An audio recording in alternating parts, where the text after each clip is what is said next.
Est-ce que vous connaissez le paradoxe de l'espérance? Si. Vous connaissez forcément.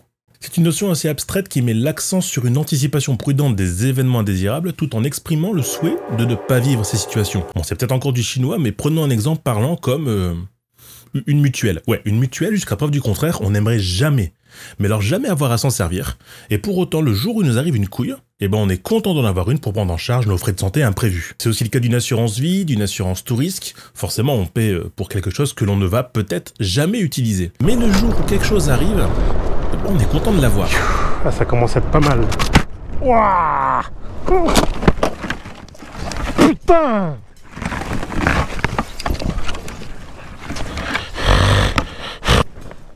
Putain!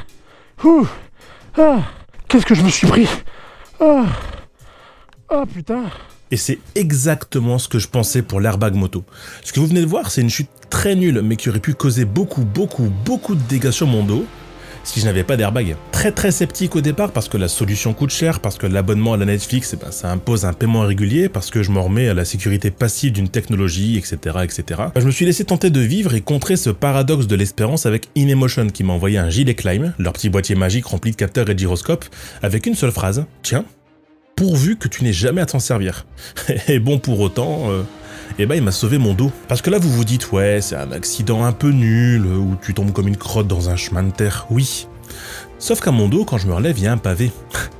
Un énorme pavé qui a cassé la fermeture de mon blouson et qui, si je n'avais pas d'airbag, aurait sans doute cassé autre chose qu'une simple fermeture. Alors très clairement, ma vidéo n'a pas pour but final de vous inciter à acheter un gilet airbag, non, c'est ni l'endroit ni le moment. Mais juste à comprendre comment cette technologie s'est démocratisée, s'est répandue chez nous, motards, et surtout de ressentir comment elle a pu transformer des accidents mortels en accidents graves, et des accidents graves en accidents bénins. Pour ça, je ne serai pas tout seul.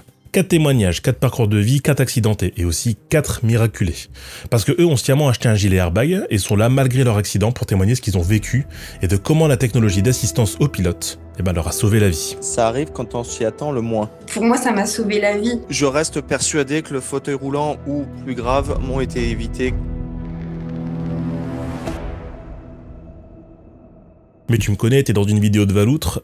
Reprenons les bases. C'est quoi un gilet airbag? C'est même quoi un airbag tout court? Parce que ça fait un peu plus de 50 ans que la technologie existe en voiture, mais elle remonte à un peu plus loin. Au départ, deux dentistes américains de Birmingham, Arthur Parrott et Harold Round, ont eu l'idée de déposer un brevet pour protéger par coussin d'air des airbags certaines pièces d'avion ou de véhicules. Non, c'est donc pas pour opérer Josiane d'une vilaine carie. À la suite de ça, en attendant le développement d'une matière issue du pétrole baptisée plastique, des vessies d'air sont utilisées pour développer des coussins d'air naturels dès 1950. Et c'est en 1953 que tout commence réellement avec deux nouveaux brevets déposé par l'allemand Walter Linderer, mais surtout par John Hendrick, qui aura donc déposé ce brevet pour une application automobile. Les airbags de Hendrick et Linderer étaient tous deux basés sur un système d'air comprimé, libéré soit par un ressort, soit par un contact avec le pare-choc, soit par le conducteur. C'était donc un petit peu les ancêtres des airbags mécaniques. Les recherches ultérieures menées dans les années 60 ont montré que l'air comprimé ne pouvait pas gonfler les airbags mécaniques assez rapidement pour garantir une sécurité maximale, ce qui a conduit aux airbags chimiques et électriques naturels. D'ailleurs, grosse évolution en 68, l'ingénieur Alan Breed invente le détecteur d'impact, ce qui permet donc de développer l'airbag moderne. Il y a eu deux gros acteurs pour le déploiement de la technologie. D'abord l'industrie spatiale, qui a été la première industrie à avoir mis en avant la technologie pour notamment retenir par coussin d'air les sondes Mars Pathfinder, entre autres, et forcément aussi l'industrie automobile. 1971, la société Daimler-Benz dépose un brevet intitulé Dispositif de protection contre les chocs pour les occupants d'un véhicule à moteur, en concurrence alors avec les Américains de chez Cadillac et Chevrolet dès 73 pour les implanter dans des voitures de série. D'ailleurs Chevrolet qui le fera en premier pour remplacer les ceintures de sécurité. Bah ouais, parce qu'en cas de collision frontale, les airbags viennent remplacer les ceintures qui étaient autrefois aux épaules. Logique d'antan. Cependant, les ceintures abdominales seront de nouveau installées en même temps que les airbags avant qu'en 76, la techno ait cessé d'être installée, pas réellement appréciée du public. En 1980, c'est donc Mercedes-Benz qui installe des nouveaux airbags dans sa classe S uniquement pour les conducteurs.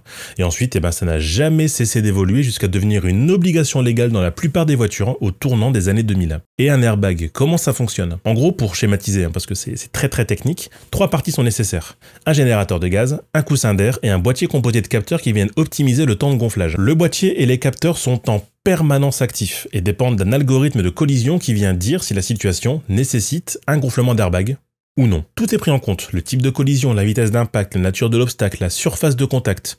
Tout ça, ça permet de définir des critères précis et testés sous de multiples contraintes en laboratoire pour en arriver à la conclusion suivante. Seule une collision doit déclencher la mise à feu d'une protection. Une fois le déclenchement donné, un signal électrique est envoyé à un générateur de gaz qui va venir gonfler les différents coussins d'air en un temps record. On parle d'un gonflage entre 30 et 150 millisecondes en fonction des types d'airbag. À titre de comparaison, un clignement d'œil, c'est 150 millisecondes. Voilà, là vous venez de gonfler un airbag. L'intérêt de cette technologie représente bien la définition de la sécurité dite passive. Elle vient minimiser la gravité d'un accident que l'on n'a pas pu éviter. Dans le cadre de l'airbag, on ne sait pas trop. Dans la voiture, en tout cas, une étude de l'université de Washington a démontré que l'airbag, en tout cas uniquement sur la voiture, réduisait de 8% environ le risque de décès associé au fait d'avoir un airbag, que le conducteur soit ceinturé ou non. Alors, airbag, efficace ou pas ? Dans l'optique d'un véhicule avec une carrosserie où la sécurité est toujours omniprésente, l'airbag se fond un petit peu dans la masse parce qu'il y a tellement de sécurité partout que c'est un complément de sécurité en fait. Mais quand ta carrosserie, c'est ton casque, et ta ceinture de sécurité, c'est ton blouson, comment ça se passe? À moto, le système d'airbag a été inventé par la société Mugen & Co à travers sa marque ITER. On est alors en 98.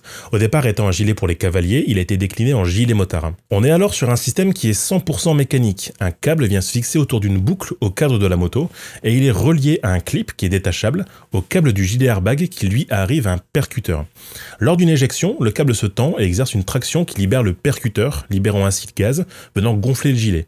C'est un système certes un peu ancien, mais qui a fait ses preuves même encore aujourd'hui, et il est notamment porté par les forces administratives depuis le milieu des années 2010. On va donc retrouver dans cette catégorie les produits Elite en France notamment, Allshot qui est aussi commercialisé avant les produits ITER, puis on va retrouver des grandes marques généralistes qui vont avoir leur propre système dit à câble, Dainese, Alpinstar et plein d'autres. Behring propose un système sans fil où le câble est remplacé par des boîtiers qui viendront gérer diverses informations.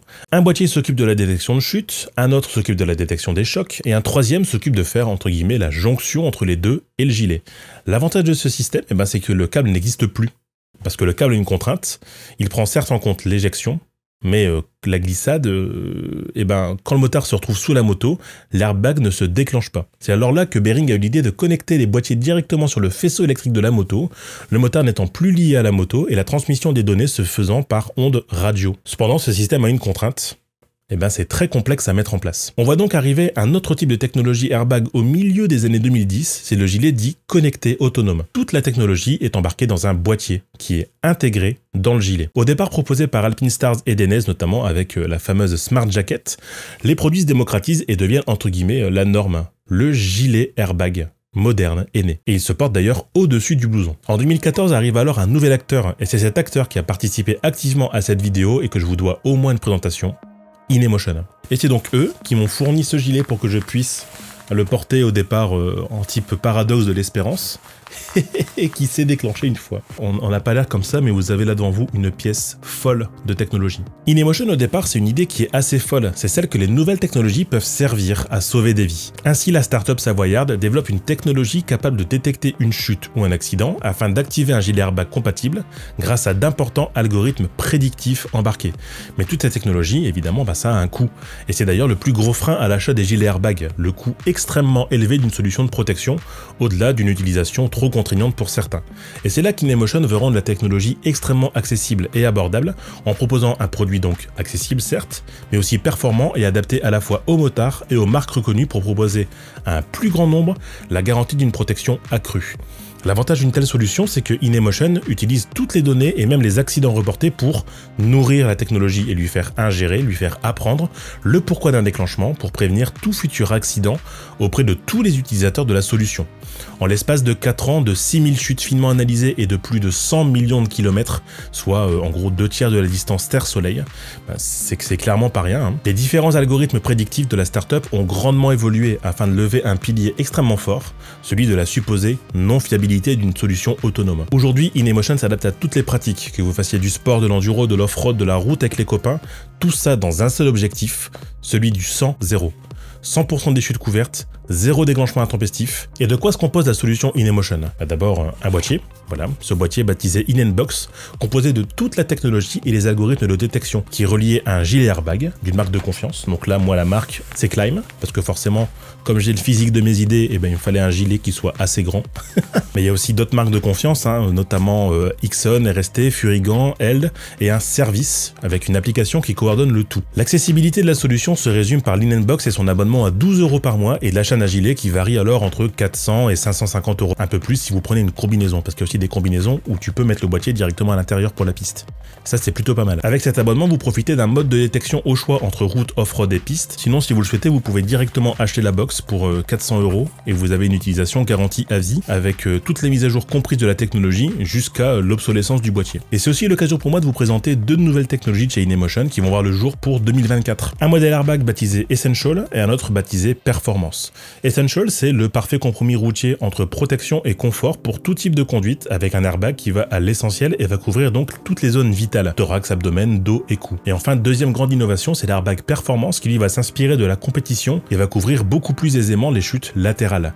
L'abdomen n'est alors pas couvert, cependant les épaules et les côtes le seront beaucoup plus. C'est recommandé d'ailleurs pour la piste et le tout-terrain, il pourra permettre d'ailleurs de couvrir beaucoup plus de gonflage, là où les chutes d'ailleurs sont plus fréquentes. Bon, c'est tout ce que j'avais à dire sur InEmotion, c'est déjà pas mal. Moi je suis personnellement attaché à la firme et à son développement depuis que je les suis, donc depuis 2020. Et vraiment merci à eux, et merci d'ailleurs à toutes les marques pour les informations que vous retrouvez dans cette vidéo, parce que c'est grâce à eux que je vous présente tout ça aujourd'hui.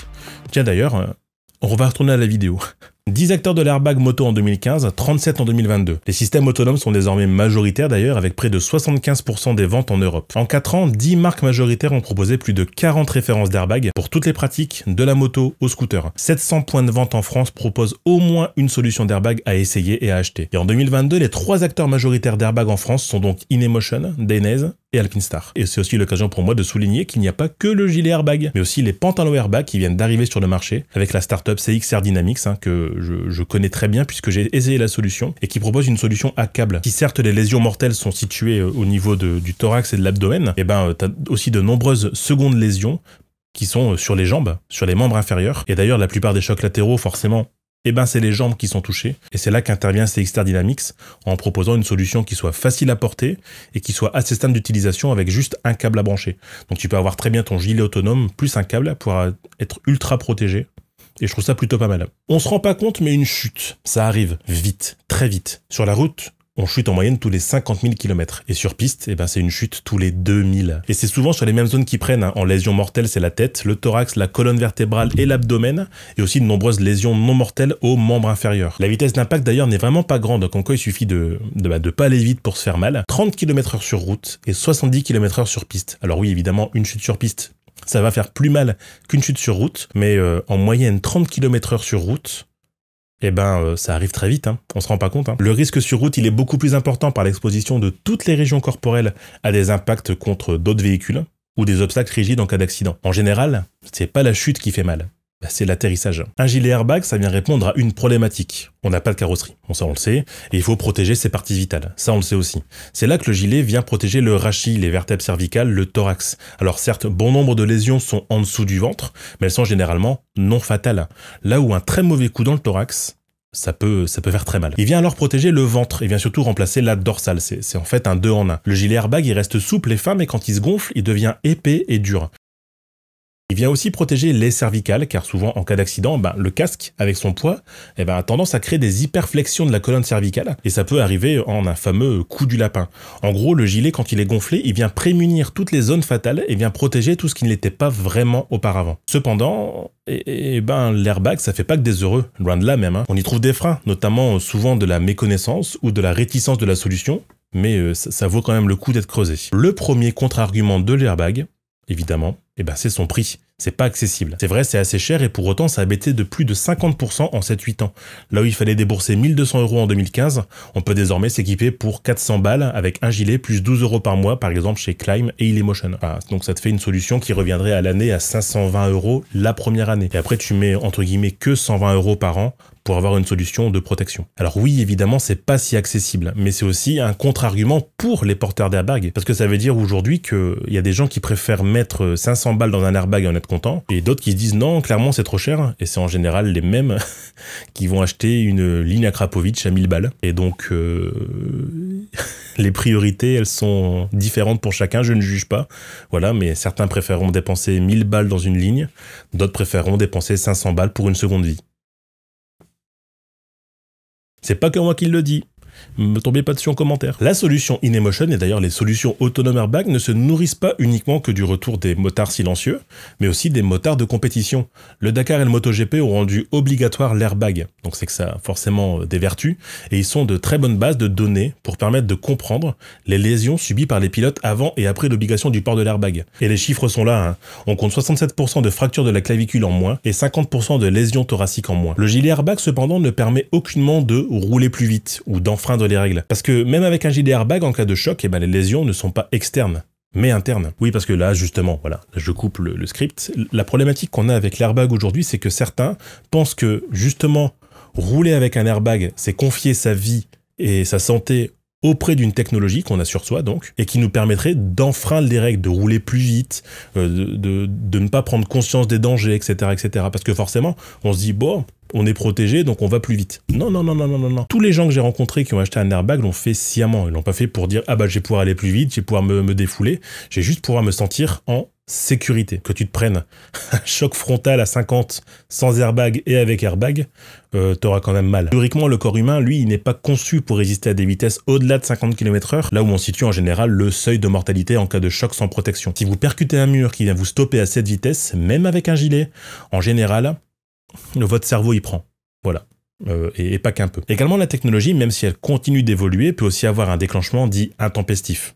Donc se déclenche sans que vous le demandiez, bien que ça soit devenu extrêmement rare, ou pire encore, que vous ayez une chute et que le gilet ne se déclenche pas du tout. D'où l'objectif d'ailleurs du 100-0 annoncé par InEmotion plus tôt. 100% des cas d'usage de déclenchement dans toutes les situations sans aucun déclenchement intempestif ni non déclenchement en cas d'accident. Pour avoir discuté avec InEmotion, ça arrive de plus en plus rarement parce que justement, les algorithmes prédictifs prennent de plus en plus le temps d'ingérer la solution et de se nourrir de chaque cas d'usage. Ce qui s'est passé, moi notamment pour mon accident, c'est que j'aurais dû activer le mode off-road.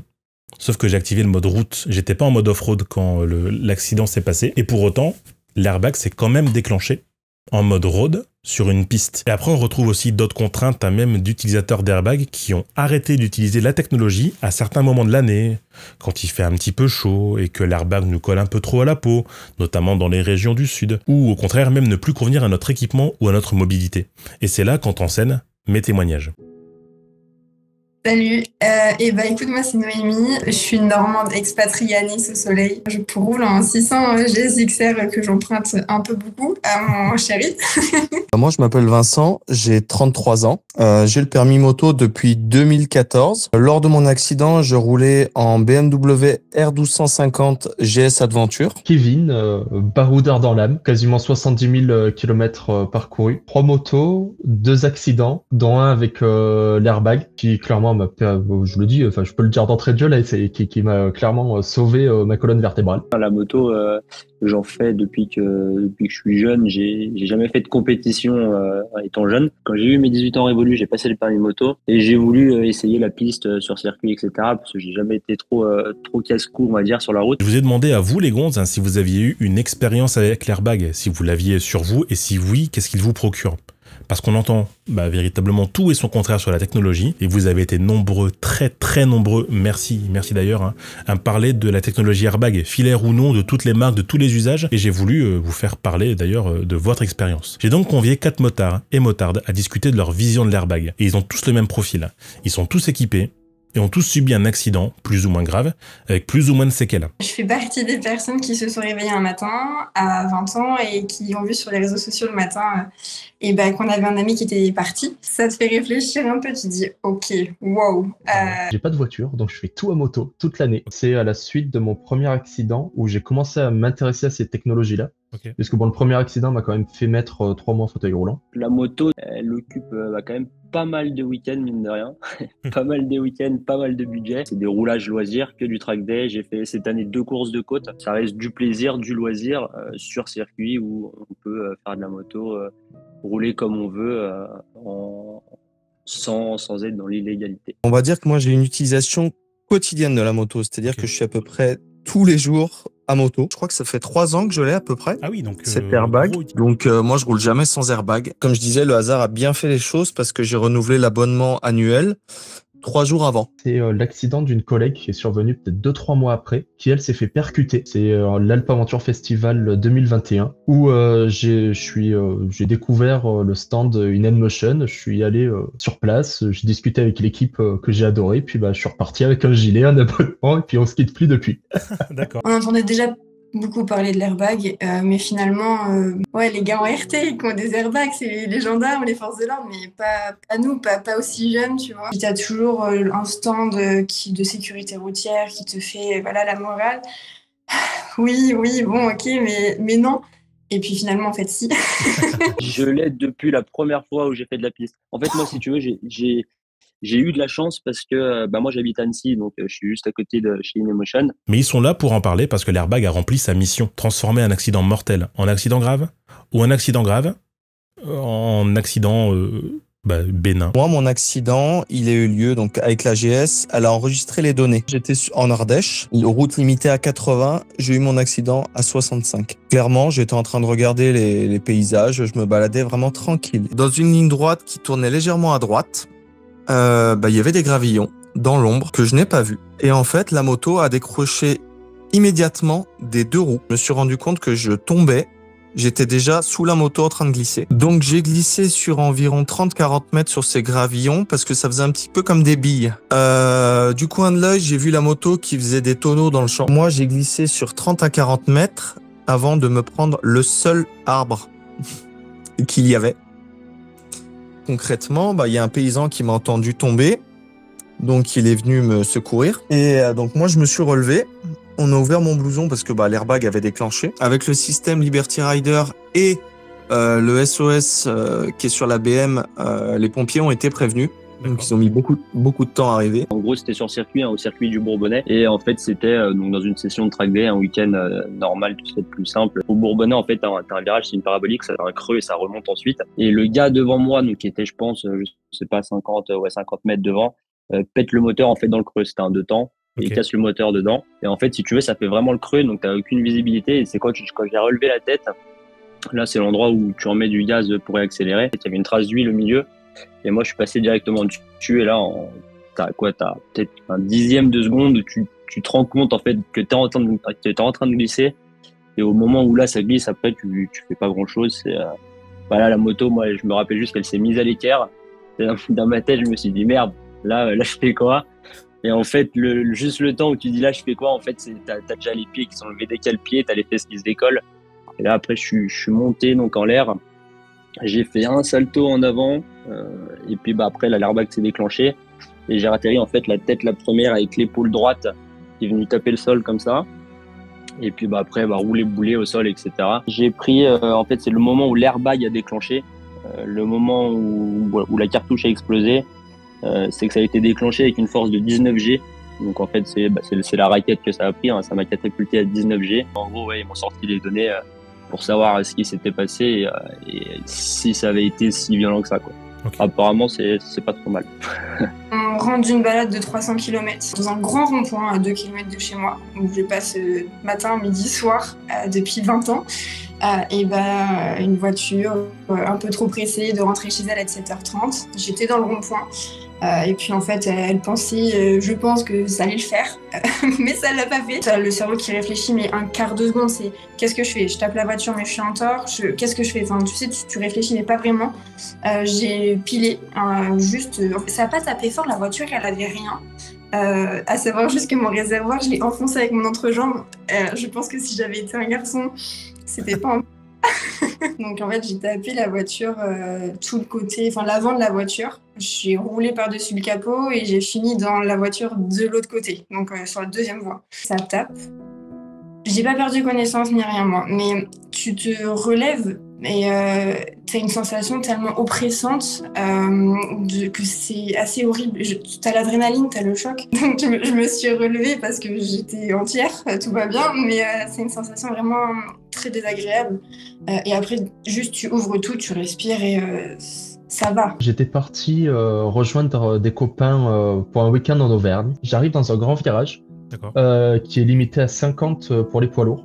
En trajectoire de sécurité, j'ai fait 2-3 stages avec les gendarmes sur le sujet, donc bon voilà, je me mets vraiment sur la bonne trajectoire comme il faut, le bon rythme, adapté, je suis à 80 km/h, puis d'un coup, tout va très vite. D'un coup, je sens que je perds l'avant, et puis en moins de temps qu'il faut pour le dire, je me retrouve à glisser à côté de ma moto. L'airbag, du coup, s'est déclenché avant que je touche le sol, qui m'a permis, en fait, en rebondissant sur l'espèce de coussin d'air que ça fait, d'éviter la voiture qui arrivait en face de moi à la même vitesse, je l'ai évité à 2 mètres. Qui, au passage, voiture qui ne s'est pas arrêtée, qui a bien continué sa route. Du coup, avec ma moto, on a fait les 2 voies du virage, l'aire de stationnement et le talus dans l'aire de stationnement. Bon, moto en cube, adrénaline, je me suis relevé, mais de suite. Alors, j'étais comme ça, tu vois, vraiment, truc comme ça, mais... Du coup, j'ai couru à côté de ma moto, je criais ma moto. J'ai essayé de la relever pour partir avec. C'est les collègues qui m'ont écarté, qui m'ont fait mettre sur le côté. Je sais pas si je pourrais dire, aller jusqu'à dire que l'airbag m'a sauvé la vie en tant que tel, mais en tout cas, moi, je sais qu'elle m'a sauvé la colonne vertébrale. Ça, c'est certain. Et disons que c'est mon pote qui était aussi équipé d'un gilet airbag quand les pompiers sont arrivés, qui du coup a désarmé la cartouche. Les pompiers ne connaissaient pas la technologie.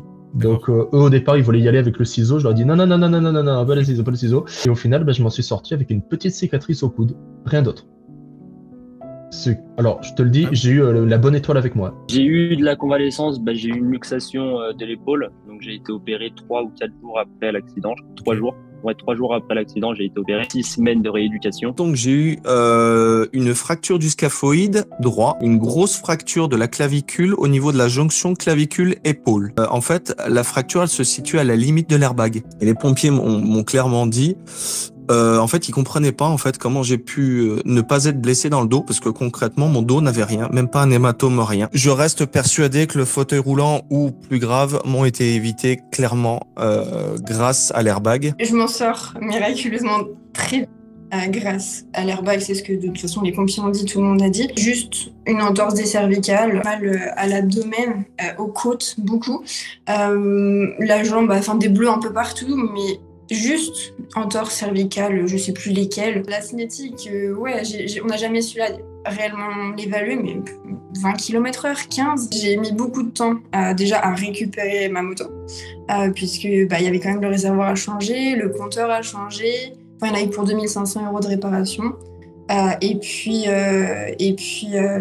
après, t'as la peur en fait. T'as la peur, tu sais, la peur, la phrase des vieux, tes parents, quand ils te disent ouais, tu passes le permis, non, c'est pas qu'on n'a pas confiance en toi, c'est les autres. Bah ouais. Ouais, pour le coup, oui. Immobilisé pendant 3 mois dans un plâtre. Phase de rééducation qui a pris environ 2 mois. Concrètement, j'ai repris la moto en allant au festival de la moto à Barcelonnette. Je m'estime très chanceux de pouvoir prendre mon fils dans mes bras actuellement, de n'avoir eu qu'une clavicule et un scaphoïde cassé. De là à là. Voilà, vraiment, juste ces 2 cm. L'après-accident, ça a été, contrairement au premier accident, j'avais vraiment hâte de remonter sur une moto. Là, je me suis quand même posé la question. Je suis arrivé à l'Alpe Festival sur la balade Royal Enfield lever de soleil au col de Vars. Je pense que j'ai dû bien rester 10 minutes devant la moto à pas savoir si j'enclenchais la première ou pas. Le plus dur, ça a été de reprendre la confiance sur la moto. Ouais, ça, c'était le plus compliqué. Des automatismes en fait que t'as acquis pendant 2 ans depuis que j'avais commencé, où j'étais fier de l'évolution. Ouais. En fait, tu reviens, c'est limite si tu te dis, mais est-ce que je vais pas retourner au groupe débutant, quoi. J'ai aussi voulu savoir ce que représentait la technologie airbag moto pour eux, car de nombreux utilisateurs me disent que l'airbag, c'est un peu comme une ceinture de sécurité 2.0, une dorsale améliorée, un geste aussi vital que de porter un casque. Les réponses vont d'ailleurs généralement dans ce sens. Pour moi, enfiler un airbag, en fait, c'est comme on mettrait son casque. Les casques, en 50 ans, on peut regarder l'évolution qu'ils ont eue. Et en fait, pour moi, un airbag, c'est une dorsale améliorée, en fait. Au début, les dorsales, c'était juste un bout de mousse. Après, on est passé au coq articulé. Après, on est passé au D3O. Et les airbags, c'est un peu pareil. Au début, on avait juste un fil avec une bille. Et puis, en fait, maintenant, moi, je mets mon airbag comme si je mettais mon casque. Il y a une fois, je suis parti au boulot. J'avais vraiment la tête ailleurs. Je monte sur la moto. Je démarre. Je me rends compte que j'ai pas l'airbag. Je fais demi-tour, je monte chercher mon airbag, je suis arrivé 5 minutes en retard, mais au moins j'avais mon airbag avec moi. Un de mes rituels avant de partir en moto, c'est je vérifie que mon airbag est chargé et je le zip et après on est bon, on peut partir. Tous les jours. Bah, personnellement, en fait, je suis chiante avec. C'est-à-dire que moi, j'ai 2 kilomètres pour aller au travail, je le mets. Quand je dois mettre les essences dans les motos, les véhicules de démonstration ou quoi, la station est à 1 kilomètre, je mets mon airbag. Pour moi, ça m'a sauvé la vie. Et ça peut sauver tellement d'autres vies que c'est trop important. Et moi, je milite en fait pour le port de l'airbag. Je dirais plus que c'est la carrosserie du motard. Moi, voilà, c'est vrai que le filaire, je m'étais renseigné un peu dessus au départ. Moi, je le vois comme une assurance vie. Une maximisation, une optimisation de mes chances de survie à moto. Soyons très honnête, je suis quelqu'un qui est hyper tête en l'air. Je sais très bien qu'un coup sur 2, je l'aurais déclenché en filaire. J'ai vraiment bien aimé avec l'Inmotion, avec ce gilet connecté. Bah déjà, ça a été le contact avec l'équipe. J'ai vu le potentiel qu'il y avait derrière, le fait de pouvoir le porter sous le blouson, je trouvais ça vraiment sympa. Le gilet Ixon, Ok. le gilet Ixon, alors que j'utilisais, je l'ai toujours aujourd'hui, hein, mais celui avec lequel j'ai eu cette chute-là, c'était bien le gilet Ixon. Que j'ai utilisé pendant 2 ans et demi, 3 ans, mais on va dire 3 ans. Et là, maintenant, j'ai la combinaison RST avec l'airbag intégré. Il y a plein de facteurs, déjà parce que moi, je suis un peu chauvin, alors savoir que c'est quelque chose qui est fait chez nous, ça fait toujours plaisir. J'en ai toujours entendu que du bien. Ce qui valent avant tout, c'est non pas montrer qu'Inmotion sont les meilleurs, mais qu'une solution airbag, quelle que soit, elle fonctionne. J'ai aussi voulu comprendre s'ils avaient ressenti une réticence auprès d'autres usagers moto parce que certains motards ne veulent absolument pas remettre entre les mains d'une technologie leur vie, tout simplement. Et que nombreux leviers, comme le fait que ce soit autonome, électronique, cher et pas forcément adapté à toutes les météos ou les morphologies, puissent justifier que l'airbag ne soit pas réellement une solution. De mémoire, l'abonnement, il m'a coûté 90 € parce que je suis à la Massif pour une année. On voit vachement sur les forums... Oui, les airbags, c'est cher parce que je crois que le prix de l'airbag en lui-même, c'est 400 € et l'abonnement, comme je dis, c'est une centaine d'euros. Faudrait voir le pourcentage de motards qui mettent un Acra sur leur moto, juste pour faire du bruit. J'ai un Acra sur ma GS1. Oui, c'est des sous, c'est sûr. Surtout en ce moment où tout augmente. Mais je pense que c'est un investissement et je pense en être une des preuves. Alors, le côté cher, j'ai envie de leur dire combien ils estiment leur vie. Bon, voilà, après, voilà, c'est un investissement. C'est ça, on va pas se le cacher. Il y a un point où je suis d'accord, et c'est ce que je dis aux gens qui sont contre. Et ouais, mais la sécurité, la vie, ça a pas de prix. Mais quand il y a cette solution-là qui est très bien, qui a des bons résultats, je pense que si les gars ils l'utilisent en MotoGP ou dans des compétitions internationales, des choses comme ça, c'est que le système il est fiable, quoi. Mais 400 € pour un gilet qui te protège tous les jours si tu fais des trajets matin, midi et soir en moto ou que tu vas rouler sur circuit, c'est rien du tout, quoi. C'est rien du tout remis à des années de fauteuil roulant ou d'handicap à certains degrés ensuite, c'est rien. Souvent, quand on en parle de l'équipement, tout ça, je les laisse parler. Équipez-vous d'un airbag. Ouais, mais pourquoi ?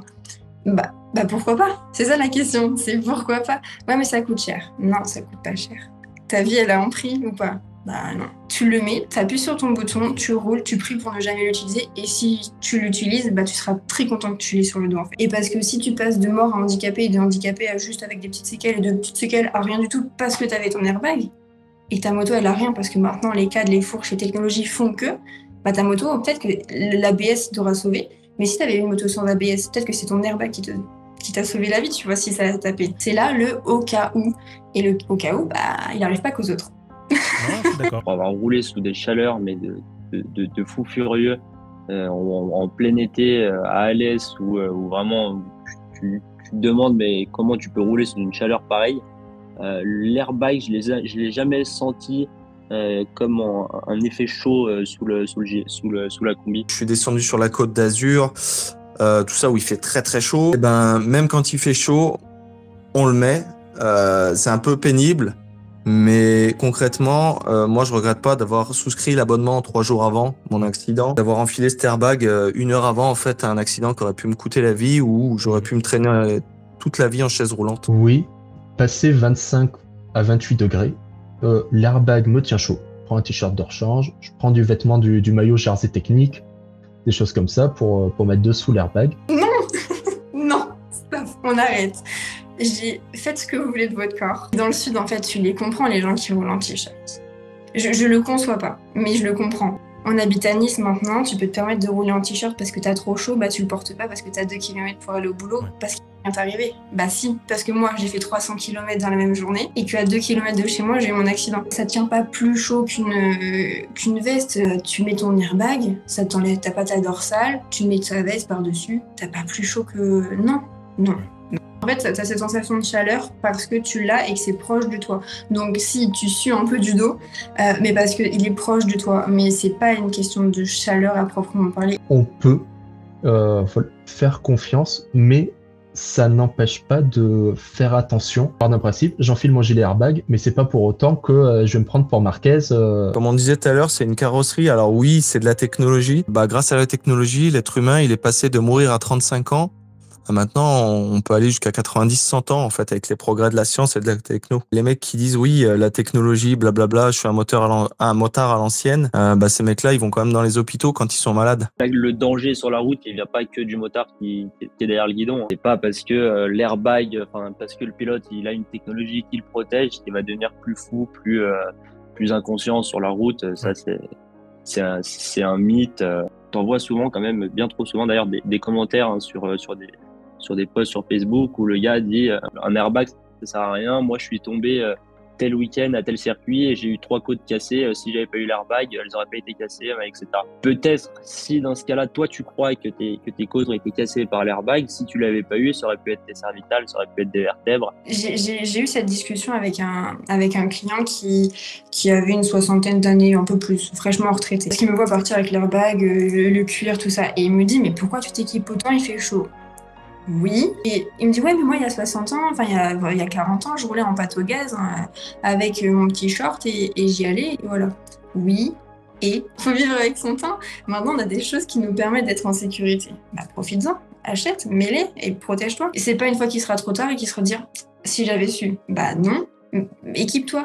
Maintenant, on a des technologies qui font que, je veux dire, les vestes qu'on a pour l'été qui sont super fines, qui chauffent encore l'hiver et qui le refroidissent l'été, profites-en en fait. Et maintenant de moins en moins cher parce que très clairement tu peux avoir des équipements pas très chers et être protégé. Après on est né avec la technologie dans les mains, donc pourquoi ne pas la porter sur nous? Et enfin, je leur ai demandé s'ils avaient un message à faire passer et ils seraient... Équipez-vous d'un airbag. En fait, t'as toujours une personne de temps en temps qui m'envoie un message parce qu'il est passé sur mon compte machin et tiens, viens là. Même si c'est une personne toutes les... Je sais pas, qui m'envoie un message. Mais c'est bien, ça fait une personne. Et c'est toujours ça de plus. Équipez-vous tout simplement. Je vais faire une petite dédicace à mon ami Pierre. Il m'a parlé justement de l'enquête que tu étais en train de mener. Bonjour Pierre et merci beaucoup. Voilà, donc salut Pierrot qui m'a emmené à Barcelonnette. Pierre qui est venu chercher ma moto dans le champ. Pierre qui est un jeune retraité. Pierre qui a acheté un blouson airbag. Avec mon petit code promo, j'étais bien content de l'avoir d'ailleurs. Justement, c'est un motard un peu à l'ancienne qui fait de la moto, je pense. Et je pense qu'il avait le permis avant que je sois né. Quand il a vu en fait ce qui s'est passé pour moi, ça lui a fait franchir le pas justement d'acheter cet airbag. Ça peut faire évoluer les gens en fait.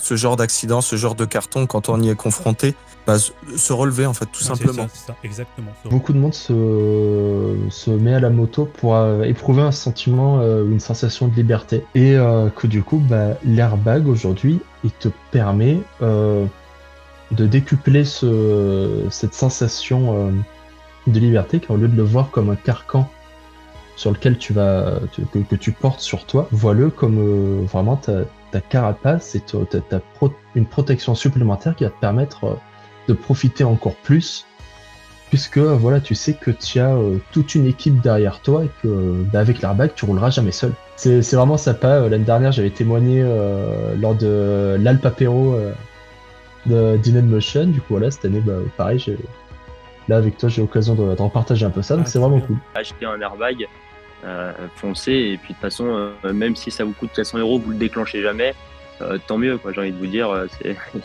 c'est une bonne chose de pas le déclencher. Essayer l'airbag, ne serait-ce que par mesure de sécurité, de prévention même, de prévention, le mot ce serait mieux vaut prévenir que guérir, hein, comme on dit. Rends compte en fait que si tu l'avais pas, tu pourrais être bien plus mal que ce que tu es aujourd'hui. Moi je touche du bois, hein, mais j'ai quasiment rien eu quoi.